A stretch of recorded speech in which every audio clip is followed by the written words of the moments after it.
Hey, thanks for joining us for another episode of Being Spiritual at RU with Chaplain Scott, Matt. And we have a guest today, our Muslim chaplain, Kaiser. So, welcome to Kaiser. Thanks for joining us Good to be today. here. Thank you for having me. Yeah. Kaiser and I started almost exactly the same time in 2016. So we've been sort of parallel, tracks for a while of ministry and doing chaplaincy at Rutgers, which has been quite a challenge. It has been. More than we probably realized or signed up for. But the other day we had our monthly Interfaith Alliance meeting where we meet with other chaplains of different faiths. And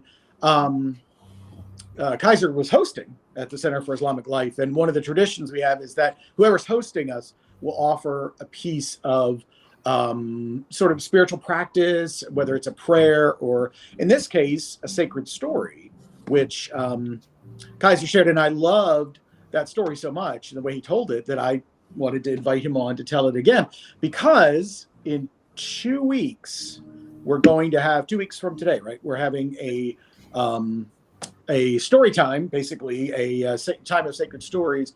The Interfaith Alliance is hosting it. It's in the Graduate Student Lounge. I believe it's 7:00 on the 19th. Food will be available, so you will be fed.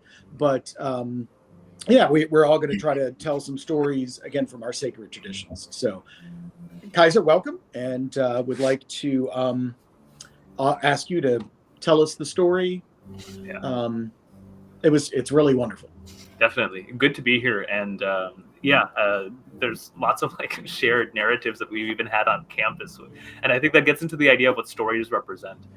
Stories have a way of sometimes capturing truths or methodology that just guidance or just guidelines or do's and don'ts will never have. And I think that's why so many of our religious scriptures have a bulk of their literal content being stories, because a story will be able to tell you not just how things happened, but how things should be happening and how you should be thinking about something. And particularly a story that sticks out is all close to 1/3 of the Quran, or slightly more, is actually just stories. And the most common story in the Quran, the holy book for Muslims, is the story of Moses, and it's found in many different subsections. And there's actually a narration of the Prophet that, had it not been for, and then he names 2 or 3 different chapters, the Quran would have been titled "The Stories of Moses and Pharaoh." So it's almost like a running understanding. And Moses is mentioned in the Quran over 75 times, and Muhammad is mentioned 4 times. So it's just kind of interesting. Jesus is mentioned 20 times. So it's just kind of interesting how how that breaks down. And it has to do with, well, people were living his story, so they need to inherit from the stories that actually maybe they're not as familiar with. And that's why there's so many stories of Moses that exist there. But the story that I shared last week was a story that's oftentimes brought up in Muslim sermons when trying to understand what effect do we all have on each other. And it's a beautiful story that takes place in a very tumultuous and difficult time for what Muslims would call the Muslims of that era, that after Moses had been freed from the shackles of Pharaoh, and he goes to the desert, they faced many different challenges. You have the Quran talking about the retelling of, well, they were feeling very insecure because though they had left enslavement had not left them. So they were insecure to the point where they saw another group of people worshiping an idol. They're like, let's just make a golden calf. And so that whole incident takes place. And it's like, no, you still are, this inferiority complex is still there. You don't know how to exist as an autonomous people just yet. And so lesson after lesson takes place. And this is all found within the 2nd chapter of the Quran, Surah Al-Baqarah. But one instance that's found in the narration of the Prophet is that for the longest period of time, there was drought. And there was rain. There was no rain. And as is customary of people, that at first they tried to solve their own problems. But when they realized they couldn't, then they turned to Moses to go to talk to God. And that is already a lesson of sometimes when do we turn to God when all of our other devices have failed? And that's already a problematic mentality to be in. But you have them wandering the desert, and they're trying to set up small areas of agriculture. And now it hasn't rained for weeks and months. So they go to Moses and say, Moses, pray for rain. Musa, pray for rain. And Musa alayhi salam, one of the beautiful things about him is he had a direct connection to God, as all prophets do, but his is more emphasized. And so he calls out to God and says that why is it that the rain has stopped? Bless us with rain. And God responds to Moses that it's because there are those amongst you who aren't turning back to God. So gather the entirety of the community and have them come out and have them beseech and really turn their hearts towards God and ask for forgiveness, and the rain will come. So Moses gathers the entirety of what we call Bani Israel, but would be the Muslims of that time. And he has them all come out. And one of the interesting processes of that prayer is actually still prayed by Muslims around the world today whenever there's a drought. So in California, this used to be a regular prayer that was taking place over the last couple of years. But Muslims would go out and they would actually wear their garments inside out. And the idea is that your stitches are typically on the inside of your garment. Like if there's a rip, you would stitch it so that the inside, the outside still looks good, but the inside now has like a imperfection associated with it. But this idea, you lay out your imperfections before God, and everyone would be beseeching God and saying that I'm sorry, I'm turning back to you, and that'll be a source of blessings for the entire community to have. And so the Bani Israel are all out in rows, and they are beseeching God. And it looked like there were some clouds that were present, but then they all disappear. And it seems like the heat got worse. So Moses turns back to God and says, you said that when we'd come out here, that we'd do this, that you'd bless us with rain. And then God responds back to Moses saying that there's one person who is here today who for 40 years has never once admitted his wrong and has been oppressing people. And it's because of him that the entirety of this group is going to be suffering. So once he is cast out, the mercy will come. And rain in our tradition is considered mercy. And so then Moses speaks to everyone. Says, one of you here is the reason that the rain is being withheld. Whoever that person is, you know who you are. Leave this space, leave this gathering, so that we all could actually be a witness to the mercy of God. And then suddenly there's silence, and everyone's kind of in this moment of self-reflection. And the person who it is, that's what the narration says for the Prophet Muhammad, and he suddenly recognizing, oh shoot, it's me. And he starts like teaching God to forgive him and has a sincere turning to God. And then suddenly the clouds all come back and it starts pouring rain. And Moses turns back to God and says, Ya Allah, dear God, you had told me that once one person leaves, that mercy would be there. I didn't know one left. And God goes, it is actually now because of that person's repentance. That's the reason the mercy is being sent. And Moses, then he's like, whoa, that's sincere of repentance, that's sincere turning to you. God, let me meet this person. Tell me who it is. And then there's a beautiful narration of like God laughing at Moses and saying, I withheld him and held back his sins and didn't expose him for 40 years while he was turning away from me. You think I'm now going to expose him now that he's turned back? And so Moses never actually finds out who this person is, but the idea is because of this individual person's relationship with God or turning back to God, the entire community can actually benefit. And where this is really brought up is it's a major principle within our tradition that through someone else's righteousness, others can actually benefit. So sometimes we think like prayer is for you. Prayer will fix you. And it's not like that won't happen, but there's also this idea that there might be blessings that you receive in your own life based on someone else's sincere turning to God. And you could be a source for that. So it's used as an encouragement that your individual righteousness doesn't just stop with you or your physical actions. It could be a source of actually an entire community benefiting. And of course, it's also utilized in moments where it seems like there's hopelessness. That like, oh, there's so much organized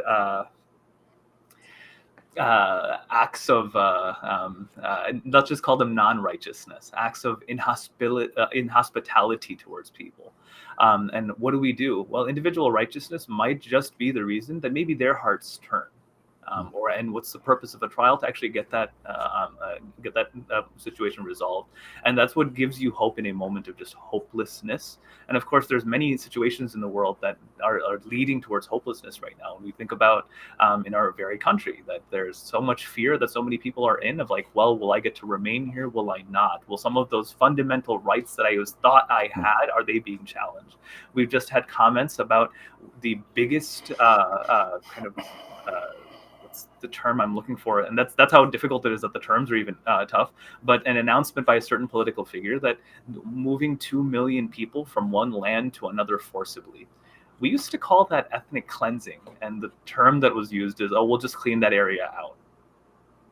That's odd. That's the odd act of kind of just severe oppression that's being washed as it's just political commentary or a political solution to something. But that's not to say that individual actions and righteousness in that moment might actually lead for entire groups of people to benefit from the mercy of God. That's so good. I think as I was hearing you talk, just hearing it sounds like a Christian story, that I grew up with, that the mercy of God is there and available. I think too many times in America culture and faith, it sounds like very similar in your tradition as well. Like we can individualize prayer and individualize mercy and grace when through the scriptures, or even our scriptures, our tradition, the mercy and grace it's for the community. The prayer is for the community. And I think that's a beautiful reminder for that. Yeah. And I think one aspect of the story, which I find just moving, is it took collective righteousness for that individual righteousness to also come out. Yeah. That person had been oppressing for 40 years, but it was only when he saw righteousness around him, suddenly it changed, because he realized his oppression wasn't just oppressing, it was oppressing other people, it was also oppressing him. But we don't realize how connected we all are. So we sometimes lose that idea of like we have enemies and like allies. I think that's bad language to go with. That it could be that the trial that we're all facing is that we could actually support each other in it. Wow. Yeah. And as you said, stories really engage us on a level that it's not necessarily about learning style. I think it's about specifically how we hear and how we relate. We were chatting earlier about the idea that Jesus gives us an example by using parables many times. If people don't quite get who is my neighbor, Jesus tells them a story.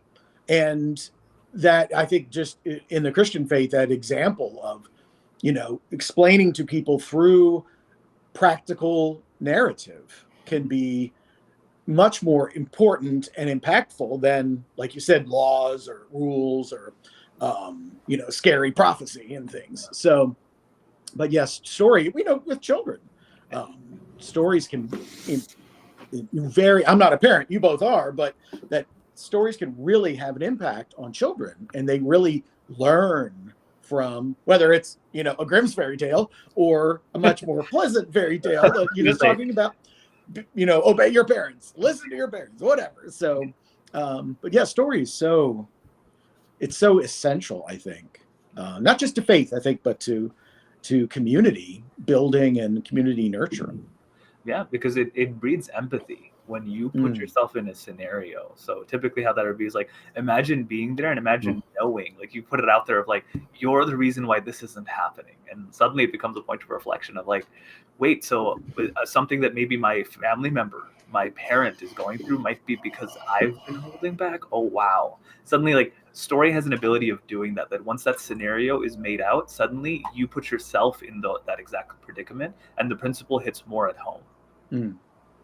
Well, in case you missed the news, we were informed after the Episcopal bishop asked for mercy that according to some Christian leaders right now, empathy is a sin.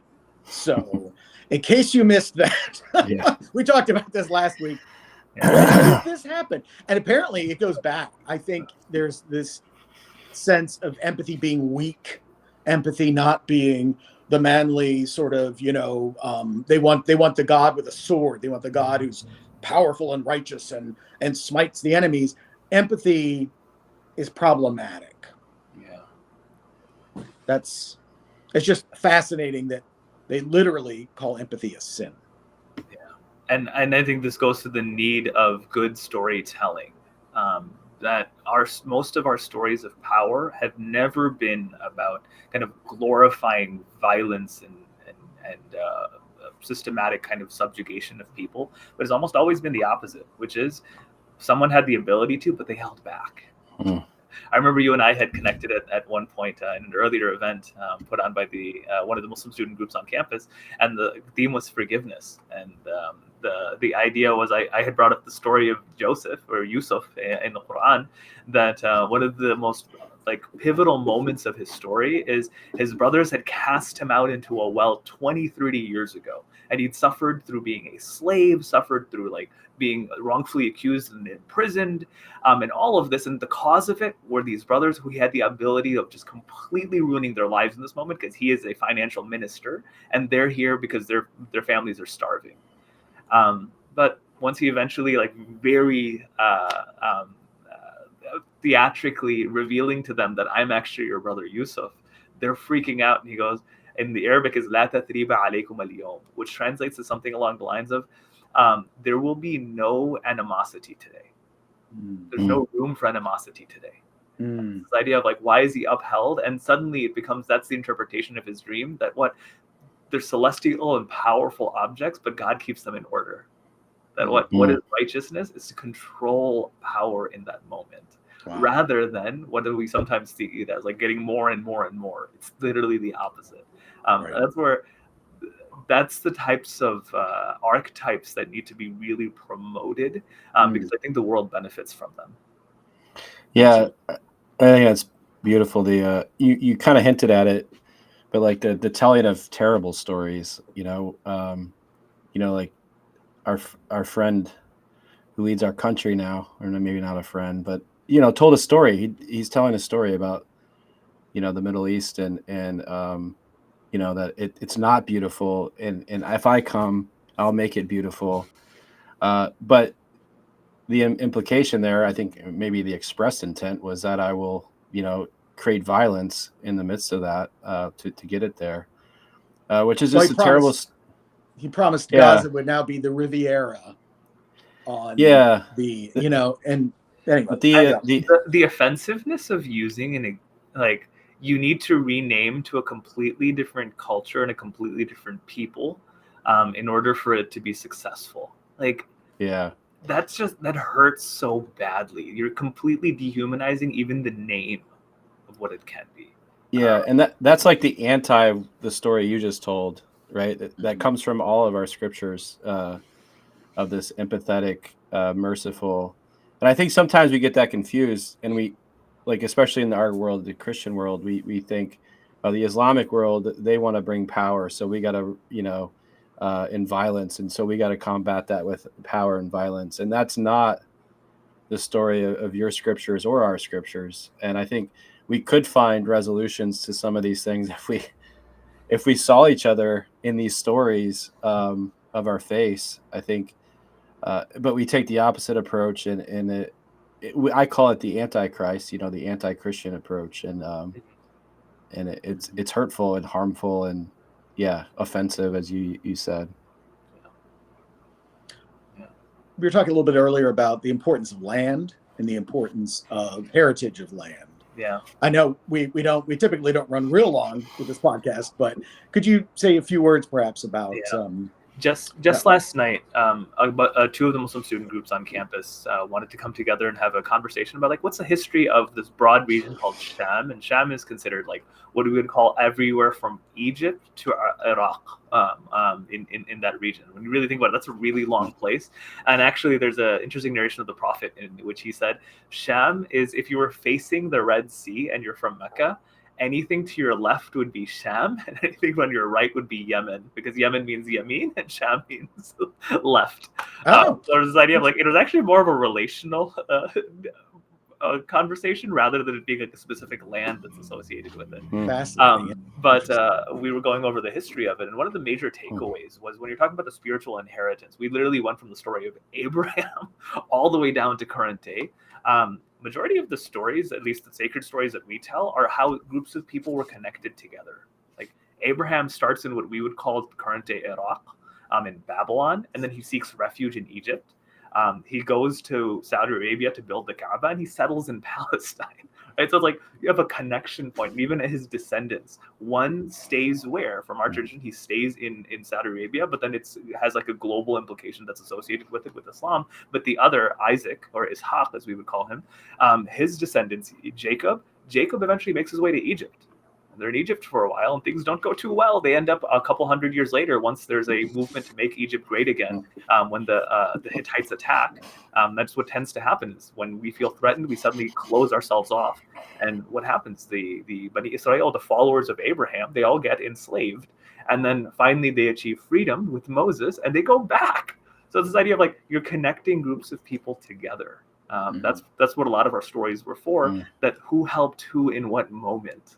That what stopped the oppression of all of Egypt was this one family that came from a different land, that you welcome in ideas from outside, because why? It might be the solution to your diseases of the heart, to your like spiritual diseases that you have, and it's connected back in. And so that's how the big theme of the story it's when we talk about followers of a group, it's about followers of righteousness. That's a very Islamic principle. And that's why Muslims will oftentimes say, like, no, those are our prophets, like Abraham. Then we even got into the prophets like Zechariah, Zachary, Yahya, John the Baptist, and then Jesus even was part of that narrative as well. And the general idea, even the Muslim eschatological figures, Muslims believe in the returning of Jesus. And in it, he'll actually return in Damascus. So that's where that kind of comes in. And then he will make his way into all across that region, and eventually make his way into Palestine in a similar format. But it's this idea he connects and organizes righteousness in all of these lands. So there's the point of like connection of different groups rather than dividing them into their like small subsects. Wow. So good. I mean, that goes back to the initial story, the community, it being all connected, our individual decisions, the community decisions, this community connection. And we are a community on this earth, we have to look at it that way. And it seems like more and more we get thrown into our tribes and isolation, and not just broadly in our country, but just, I think it seems that's, I don't know why the trends that go that way, but it seems we become more tribal and more isolated and less seeing ourselves less connected. Yeah. Fear drives people to. A student raised their hand and said, so who has right to Jerusalem, right?